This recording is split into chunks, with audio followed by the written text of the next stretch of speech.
کہ اس مذہبی چپترش کے پردے میں خالص بیرونی ہاتھ پاکستان کو ڈی اسٹیبلائز کرنے کے لیے وہ را بھی ہو سکتا ہے، را کے ایجنٹ ہو سکتے ہیں، موساد ہو سکتا ہے، اس کے ایجنٹ ہو سکتے ہیں، یہ ہوں ان کے ایجنٹ جو یہ کام کر جائیں، اور الزام تھم جائے گا یا شیعوں پر یا سنیوں پر۔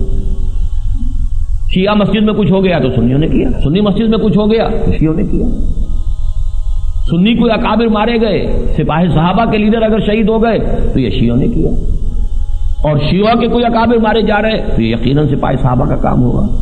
تو ایک پردہ جو ہے ان کو فراہم ہو گیا ہے را اور موساد کے ایجنٹوں کو کہ وہ اس پردے کے اندر بڑی آسانی سے کھیل کھیل جاتے ہیں کہ ان کی طرف کوئی نگاہ اٹھے گی نہیں، اور یہ خطرے کا ریڈ سگنل ہے اس قوم کے لیے۔ اگر اس کے صحیح پس منظر کو نہ سمجھا گیا اور اس کے مطابق صحیح علاج نہ کیا گیا تو نہایت تباہ کن ہوگا، اولاً ایران کے لیے، ثانیاً ہم بھی بچنے والے نہیں ہیں۔ وہ سازش میں آپ کو بتا چکا ہوں، ہمارے ہاں کی احیائی تحریکوں کو ہوش آنا چاہیے کہ وہ کیا کر رہے ہیں، یہ پوری عالمی سیاست کو سمجھ رہے ہیں کہ نہیں سمجھ رہے ہیں۔ فرش التراب يضمني وهو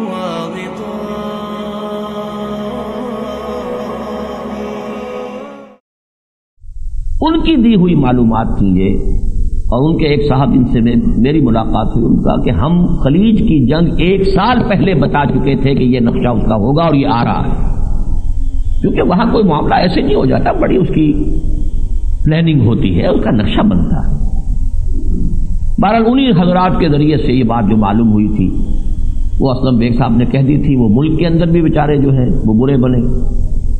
اس وقت تو کم سے کم یہ کہ ان کی بات کو جو ہے بہت ہی سمجھا گیا کہ کوئی کسی دیوانے کی مجذوب کی بڑھ ہے، لیکن بات صحیح ہے، اور ان کا تھا نیکسٹ ٹارگٹ عراق کے بعد ایران ہوگا اور اس کے بعد پاکستان ہوگا۔ یاد ہے یہ بیانات؟ تو دوسرا قدم سر پر آ چکا ہے، ایران ٹارگٹ نمبر 1 بن چکا ہے۔ $20 کروڑ علی الاعلان امریکہ کی حکومت نے ایک طرف کیے تھے ایران کی حکومت کو ڈی اسٹیبلائز کرنے کے لیے، اور یہ کوئی چھپایا نہیں انہوں نے۔ اب سول سپریم پاور ہونے کی وجہ سے انہیں کوئی شرم اور حیا باقی نہیں رہی ہے، اسی لیے تو کیسنجر نے اب کہہ دیا کہ 1971 میں ہماری اپنی پالیسی یہی تھی کہ پاکستان 2 لخت ہو جائے۔ اس وقت نہیں کہہ سکتے تھے، ابھی روس کھڑا ہوا تھا، پاکستان ادھر جھکاؤ کر لیتا تو مصیبت ہو جاتی۔ اب جو چاہو کہو، سیاں بھائی کوتوال، اب ڈر کس کا ہے؟ اب تو سول سپریم پاور ہے، لہذا $20 کروڑ باقاعدہ علی الاعلان to destabilize the Iranian government. 3 اقساط میں مضمون آپ جنگ میں پڑھ چکے ہوں گے ایم طفیل صاحب کا، کہ اس وقت آخری جو ہے وار کرنے کی تیاری ہو رہی ہے، اور آج کے صبح کے اخبار میں ہے ایرانین فورسز کو الرٹ کر دیا گیا ہے، اور ایران کس تیزی کے ساتھ روس کے سے ایک آبدوز خریدی، دوسری خریدی، تیسری خریدی، اور اسلحہ لے رہا ہے، ہوائی جہاز کس لیے لے رہا ہے؟ دیوانوں کی طریقے سے وہ اپنے تحفظ کے لیے۔ تو ایک صورتحال تو ایران کی ہے۔ افغانستان میں ویسے یہ کہ تدبیر کنت بندہ اور تقدیر کنت خندہ والی بات ہے، جو ریوائولسٹ موومنٹ کے لوگ تھے، حکمت یار اور ربانی، ان کو پہلے آپس میں لڑایا یا وہ خود لڑے، یہ تو اللہ ہی جانتا ہے، حساب کتاب تو وہیں جا کے ہونا ہے، کس کے گردن پر یہ خون آئے گا۔ اور ان کے خیال میں کم خطرناک قسم کے لوگ تھے یہ مولوی بیچارے جو ہیں، یہ مدرسوں کے پڑھے ہوئے مولوی، ان سے تو کوئی خاص اندیشہ نہیں ہے کہ یہ کوئی بین الاقوامی سیاست اور بین الاقوامی مالیات کو سمجھ سکیں گے اور ہمارے لیے کوئی تھریٹ پوز کر سکیں گے، لہذا کچھ سپورٹ دے کر طالبان کو اٹھایا۔ نتیجہ کیا نکلا ہے کہ اب افغانستان کا 5/6 رقبہ طالبان کے قبضے میں ہے، لیکن طالبان کون ہیں؟ کٹر سنی حنفی مسلمان۔ یہ کیوں میں اتنا زور دے کر کہہ رہا ہوں؟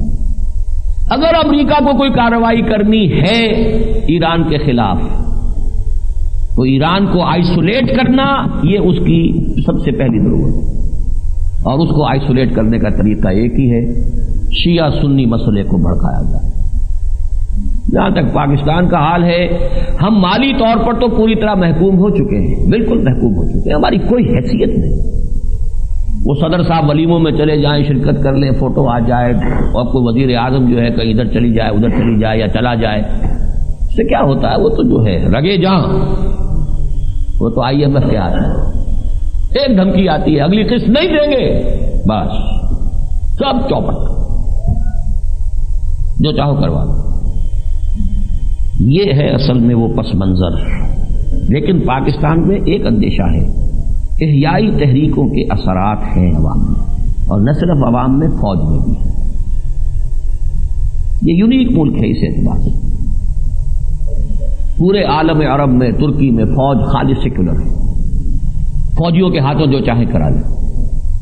پاکستان کا معاملہ یہ نہیں، کتنے بڑے پیمانے پر تبلیغی جماعت کے اثرات پہنچے، جماعت اسلامی کا لٹریچر پہنچا، خاص طور پر ضیاء الحق صاحب کے دور میں تو چونکہ ان چیزوں پر کوئی پابندی اس طرح سے رہی نہیں تھی، بڑی تیزی کے ساتھ، اور انڈوکٹرینیشن جو ہوئی ہے فوج کی اسلام کے حوالے سے، ہر چھاونی میں بڑا اونچا اونچا لکھا ہوا آپ کو نظر آئے گا، ایمان، تقوی اور جہاد فی سبیل اللہ۔ یہ تین تو لفظ تھے کہ جو اس پورے دور میں جو ہے فوج کے ہر آدمی کے ذہن کے اوپر حتی الامکان کوشش کی گئی ہے کہ سب ہو جائے۔ پھر عوام کے اندر ہے 400 برس کی تجدیدی مساعی کے اثرات، وہ چاہے مجدد الفسانی رحمۃ اللہ علیہ کا سلسلہ نقشبندیہ مجددیہ ہو، چاہے شاہ ولی اللہ دہلوی کے افکار ہوں، چاہے وہ سید احمد بریلوی کا خون اور ان کے ساتھی مجاہدین کا خون ہو، چاہے وہ علماء دیوبند کی قربانیاں ہوں، چاہے وہ مولانا مودودی کی تحریروں کے اثرات ہوں، تبلیغی جماعت کے اثرات ہوں، علامہ اقبال کا فکری سطح پر تو چیلنج ایسے کیا ہے آنکھوں میں آنکھیں ڈال کر، دیار مغرب کے رہنے والوں خدا کی بستی دکان نہیں ہے، کھڑا جسے تم سمجھ رہے ہو اب ذرے کا معیار ہوگا، تمہاری تہذیب اپنے خنجر سے آپ ہی خودکشی کرے گی، جو شاخ نازک پہ آشیانہ بنے گا ناپائیدار ہو، نکل کے صحرا سے جس نے روما کی سلطنت کو الٹ دیا تھا، سنا ہے یہ قدسیوں سے میں نے، وہ شیر پھر ہوشیار ہوگا۔ یہ چیلنج کون دے سکتا تھا؟ اور کب؟ جبکہ ابھی مغربی تہذیب نصف النہار پر، برطانیہ جس سلطنت کے اوپر کے سورج غروب ہی نہیں ہوتا تھا، اس کا ایک محکوم شہری کہہ رہا ہے، برطانیہ کا محکوم، علم حاصل کرنے کے لیے لندن جانے والا اور جرمنی جانے والا، لیکن آنکھوں میں آنکھیں ڈال کر بات کی۔ یہ سارے اثرات یہاں موجود ہیں۔ یہ ہے وہ پس منظر جس پس منظر میں کہ ہمیں سمجھنا ہے کہ یہ شیعہ سنی چپکلش، اس کا اصل فائدہ کس کو ہوگا، اصل نقصان کسے ہو رہا ہے؟ اصل فائدہ نیو ورلڈ آرڈر کو اور زائنزم کو، اصل نقصان اسلام کا اور ریوائولسٹ تحریک کو۔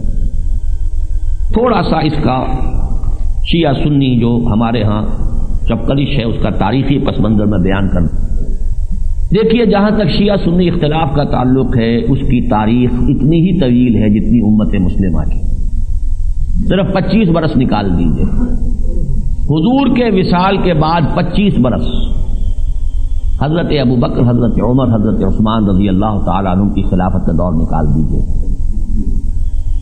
شہادت عثمان سے الفترۃ الکبریٰ شروع ہوا،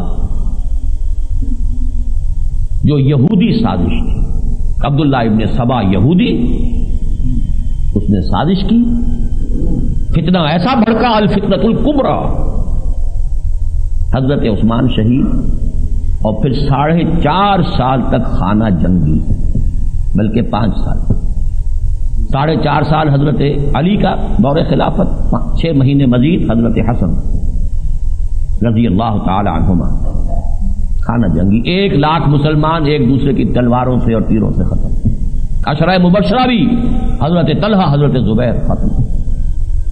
اس وقت ایک شکل، ایک اصطلاح بنی تھی، شیعان عثمان، شیعان علی، یہ ایک سیاسی اختلاف تھا، جو کھڑے ہوئے اس بات کا دعویٰ لے کر کہ حضرت علی پہلے حضرت عثمان کے قاتلوں کو سزا دیں پھر ہم ان کی خلافت کو تسلیم کریں گے، انہوں نے اپنے آپ کو شیعان عثمان کہا، پرو عثمان پارٹی، حالانکہ عثمان تو شہید ہو چکے ہیں، یہ بعد میں بن رہی ہے، یعنی ان کے خون کا بدلہ، ان کے خون کا قصاص کا دعویٰ لے کر کھڑے ہونے والے، جن میں سب سے پہلے ام المومنین حضرت عائشہ صدیقہ رضی اللہ تعالی عنہ، اس کے مقابلے میں انہیں دوسری طرف لفظ استعمال ہوا شیعان علی، ہوتے ہوتے پھر یہ شیعان عثمان کا نام ہو گیا اہل سنت والجماعت،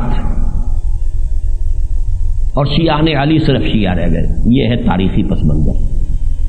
اس یہودی سازش کا دوسرا سب سے بڑا مظہر جو ہوا وہ حادثہ کربلا، سانحہ فاجعہ کربلا۔ میں تفصیل میں نہیں جا سکتا، سانحہ کربلا پر میرا کتابچہ موجود ہے، اس کا مطالعہ کریں کہ اس کا الزام ہے کس پر۔ بہرحال اس کے بعد یہی مسئلہ اٹھا، اس لیے کہ کربلا کا حادثہ معمولی نہیں تھا، اور اہل بیت کے ساتھ کون مسلمان ہوگا جسے حضرت علی سے، حضرت فاطمہ سے، حضرت حسین سے، حضرت حسن سے محبت نہ ہو؟ کوئی سنی مسلمان ہو سکتا؟ ان کے لیے تو خیر وہ ائمہ معصومین ہیں، اس معاملے کو علیحدہ رکھیے، لیکن یہ کہ ہمارے نزدیک بھی محبوب ترین امت کے اندر لوگ ہیں اہل بیت نبی صلی اللہ علیہ وسلم۔ وہ جذباتی چونکہ بات بن گئی، اسی کو جذباتی طور پر ایکسپلائٹ کیا ابو مسلم خراسانی نے بنو امیہ کا تخت حکومت تلپٹ کرنے کے لیے، اور بنو عباس کی حکومت آ گئی، لیکن بنو عباس پھر ان سے بھی بڑھ کر اہل بیت کے جو بھی اکابرین تھے ان کے مخالف ثابت ہوئے۔ یہ تاریخ ہے، پس منظر ہے اس کی۔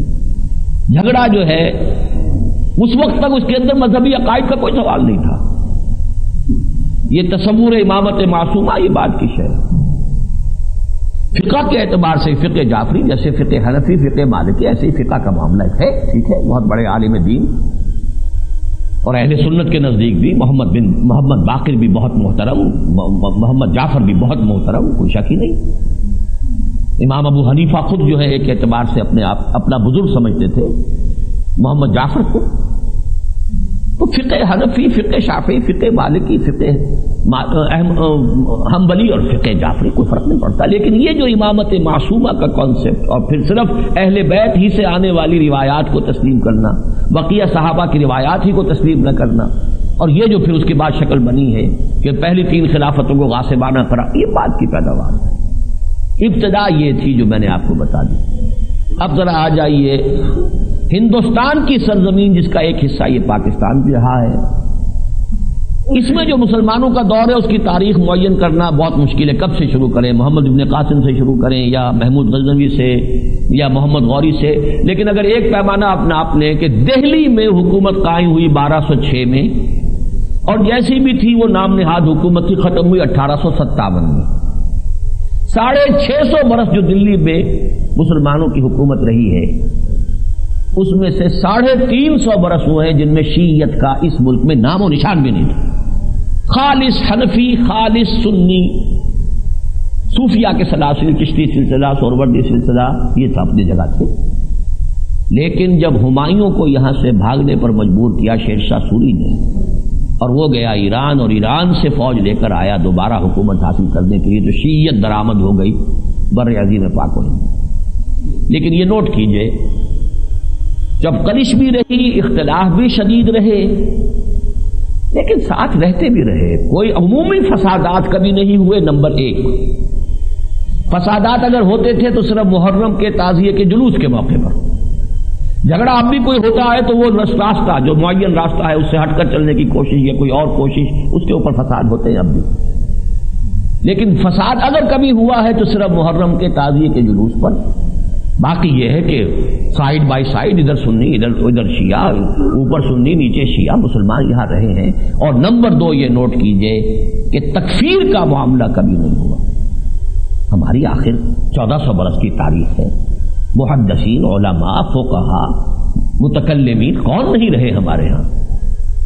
اہل تشیع کو کافر قرار دینا بحیثیت جماعت، بحیثیت مجموعی، یہ ہماری پوری تاریخ ہے۔ ہاں ان کے غلط عقائد کے اوپر کتابیں لکھی ہیں، امام ابن تیمیہ نے لکھی ہے، منہاج السنہ لکھی ہے، شاہ ولی اللہ دہلوی نے لکھی ہے، قرۃ العینین فی فضیلت الشیخین، ازالۃ الخفا عن خلافت الخلفاء، 2 مارکۃ الآراء کتابیں لکھی ہیں شیعت کے خلاف. ان کے بیٹے شاہ عبد العزیز نے کتاب لکھی ہے تحفہ اثنا عشریہ. یہ سب رہا ہے.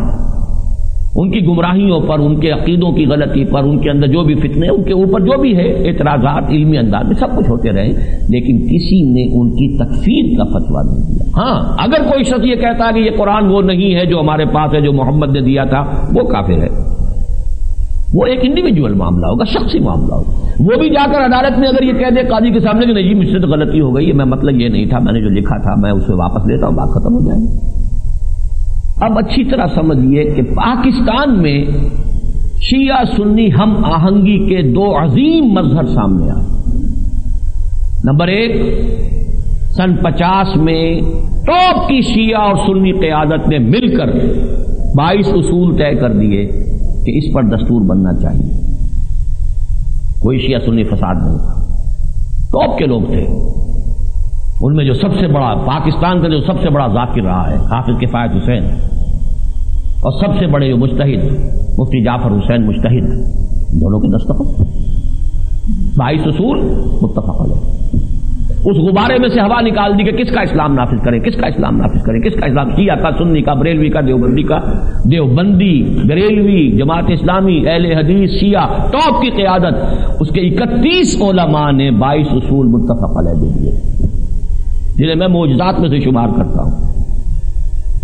پھر جب سن 62 میں قانون نافذ کیا ہے، آئلی قانون، صدر ایوب نے، پھر انہوں نے ثبوت دیا. سب نے کھڑے ہو کر کہا کہ یہ غیر اسلامی ہے. شیعہ سنی 16 علماء ٹاپ کے جنہوں نے کہا کہ یہ غیر اسلامی ہے، متفق ہے. تو پاکستان میں ایسا کوئی مسئلہ نہیں تھا. عقیدے کا اختلاف ہے، اپنی رسومات کا اختلاف ہے، کبھی کبھی وہ کوئی ٹکراؤ بھی ہو جاتا تھا. یہ کہاں ہوا ہے شروع؟ تلخی کہاں سے شروع ہوئی ہے؟ سب سے پہلے تو 1979 کے ایران کے انقلاب کے بعد پاکستان میں کچھ اہل تشیع نے جارحانہ انداز اختیار کر کے اور کوشش کی کہ وہی شیعہ اسلامی انقلاب جو ہے ایران کا، وہ یہاں بھی درآمد کر لیا تھا. کراچی، کوئٹہ، یاد کیجئے کیا کچھ ہنگامے ہوئے تھے.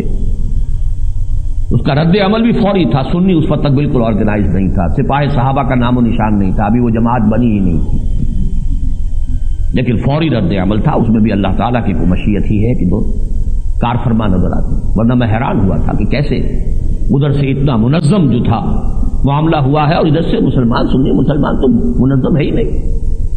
لیکن یہ کہ کچھ ابتدائی کامیابیاں انہوں نے حاصل کی، اس کے بعد انہیں بڑی سخت جو ہے ہزیمت اٹھانی.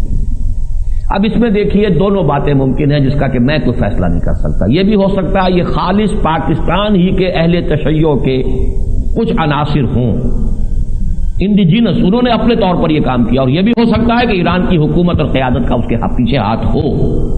اب یہ تو عالم الغیب جانتا ہے، یا یہ کہ جو کہیں بہت اونچے کئی جو ادارے ہیں انٹیلیجنس کے، ان کے لوگوں کے علم میں ہوگا، میرے علم میں نہیں. لیکن میرے نزدیک اگر ایران کا ہاتھ بھی تھا حکومت کا تو یہ اس کی بے وقوفی تھی، اور جو کچھ اگر اہل تشیع نے یہاں کیا تو یہ ان کی حماقت ہے. یہ ہے جو تلخی شروع ہوئی ہے اس ملک میں. لیکن اب جو تلخی پڑ چکی ہے میرے نزدیک 100% اس کے پیچھے وہ بین الاقوامی عالمی یہودی سازش، جس کا سب سے بڑا مہرہ امریکہ ہے، یہ اس کے پیچھے. ایران کو آئسولیٹ کرنا ضروری ہے، اس کے اوپر کوئی فیصلہ کن سٹرائک کرنا. پاکستان میں شیعہ سنی فساد، افغانستان میں خالص سنی حکومت، سنی علماء کی. اور اگر شیعہ سنی فساد بڑھتا ہے تو ظاہر بات ہے کہ وہ ایران اور افغانستان کے مابین بھی ایک بڑے تصادم کی شکل اختیار کر سکتا ہے. ایران اکیلا رہ جائے گا. عرب ممالک ویسے ہی اس کے جانی دشمن ہیں. ٹارگٹ نمبر 2 ہے، بس یہ کہ نمبر 2 کے بعد نمبر 3 بھی آتا ہے، اس کے لیے بھی تیاری رکھیے. بات وہ غلط نہیں تھی، بات صحیح تھی، اور ایسے لوگوں کی فراہم کردہ اطلاعات تھی جو وہیں رہتے ہوئے یہ چیزیں جو ہے اپنے ذرائع سے حاصل کرتے ہیں. اس وقت جو قتل در قتل ہو رہا ہے یا ایسے دہشت کے مظاہر ہو رہے ہیں جیسے کہ مسجد ملتان کی مسجد میں ہوا تھا، یا اب جو یہ بم دھماکہ ہوا ہے، یا یہ کہ انڈیویجول قتل ہو رہے ہیں، کہیں کسی کو قتل کر دیا، کہیں کسی کو قتل کر دیا، ان تمام واقعات کے بارے میں 3 امکانات ہیں جس میں میں تو سوائے واللہ عالم کے کہنے کے اور کچھ نہیں کہہ سکتا. یا تو یہ خالص مقامی مذہبی جنونیت ہے جو غیر شعوری طور پر عالمی سازش کا آلہ کار بن رہی ہے. دیکھیے غیر شعوری طور پر مجھے پتہ نہیں، بے سمجھے بے بوجھے، لیکن مذہبی اپنی جذبات ہے، خلوص کے ساتھ ہے، پورے اخلاص کے ساتھ ہے، اپنے اپنے عقائد کے اوپر پختہ ہے. لیکن یہ کہ وہ جو خواب سے بیدار ہوتا ہے ذرا محکوم اگر پھر سلا دیتی ہے اس کو حکمراں کی ساحری. بتاؤں تجھ کو رمز آیا ہے ان الملوک، سلطنت اقوام غالب کی ہے ایک جادوگری. بہرحال یا تو یہ کہ یہ مقامی مذہبی جنونیت جو غیر شعوری طور پر اس عالمی سازش کا آلہ کار بن رہی ہے، یا نمبر 2 ایسا بھی ہو سکتا ہے کہ شعوری طور پر کوئی ایران کا اور کوئی سعودی عرب کا اور سعودی عرب کے ذریعے سے امریکہ کا کوئی گاہک ہو، اسامی ہو، یہ بھی ممکن ہے. نمبر 3 یہ بھی ممکن ہے کہ اس مذہبی چپترش کے پردے میں خالص بیرونی ہاتھ پاکستان کو ڈی اسٹیبلائز کرنے کے لیے وہ را بھی ہو سکتا ہے، را کے ایجنٹ ہو سکتے ہیں، موساد ہو سکتا ہے، اس کے ایجنٹ ہو سکتے ہیں، یہ ہوں ان کے ایجنٹ جو یہ کام کر جائیں، اور الزام تھم جائے گا یا شیعوں پر یا سنیوں پر. شیعہ مسجد میں کچھ ہو گیا تو سنیوں نے کیا، سنی مسجد میں کچھ ہو گیا تو شیعوں نے کیا. سنی کوئی اکابر مارے گئے، سپاہی صحابہ کے لیڈر اگر شہید ہو گئے تو یہ شیعوں نے کیا، اور شیعوں کے کوئی اکابر مارے جا رہے تو یہ یقیناً سپاہی صحابہ کا کام ہوگا. تو ایک پردہ جو ہے ان کو فراہم ہو گیا ہے را اور موساد کے ایجنٹوں کو کہ وہ اس پردے کے اندر بڑی آسانی سے کھیل کھیل جاتے ہیں کہ ان کی طرف کوئی نگاہ اٹھے گی نہیں. بہرحال یہ سیشن کورٹ کا جو دھماکہ ہوا ہے اس کو اچھی طرح سمجھ لیجئے کہ اس کا کلائمیکس ہے اور یہ خطرے کا ریڈ سگنل ہے اس قوم کے لیے. اس وقت اگر اس کے صحیح پس منظر کو نہ سمجھا گیا اور اس کے مطابق صحیح علاج نہ کیا گیا تو نہایت تباہ کن ہوگا اولاً ایران کے لیے، ثانیاً ہم بھی بچنے والے نہیں ہیں. وہ سازش میں آپ کو بتا چکا ہوں. ہمارے ہاں کی احیائی تحریکوں کو ہوش آنا چاہیے کہ وہ کیا کر رہے ہیں. یہ پوری عالمی سیاست کو سمجھ رہے ہیں کہ نہیں سمجھ رہے ہیں. وہ سپر عالمی سیاست جو ہے وہ اپنی اللہ کی ہے، وہ تو ہوگا جو ہوگا، لیکن اس سے نیچے نیچے جو عالمی سیاست اس وقت زائنسٹ جو اس وقت فرنگ کی رگے جہاں جن کے پنجے میں ان کی جو سیاست چل رہی ہے، اگر اس کو نہ سمجھا گیا نہایت خوفناک نتائج برآمد ہوں گے. اس معاملے میں یہ کہے بغیر نہیں رہ سکتا، مولانا اعظم طارق صاحب کا یہ بیان کہ یہ جو جلایا گیا ہے خانہ فرہنگ ایران، یہ خود اس کے اپنے کارکنوں نے جلایا ہے، یہ کوئی اچھی بات نہیں ہے. جذباتی کارکنوں کی غلطیوں کے اوپر پردہ ڈالنا یہ قیادت کا کام یہ نہیں ہے. قیادت کا کام یہ ہے کہ کارکنوں کو قابو میں رکھے. پردے ڈال ڈال کر اس سے کیا حاصل ہوگا؟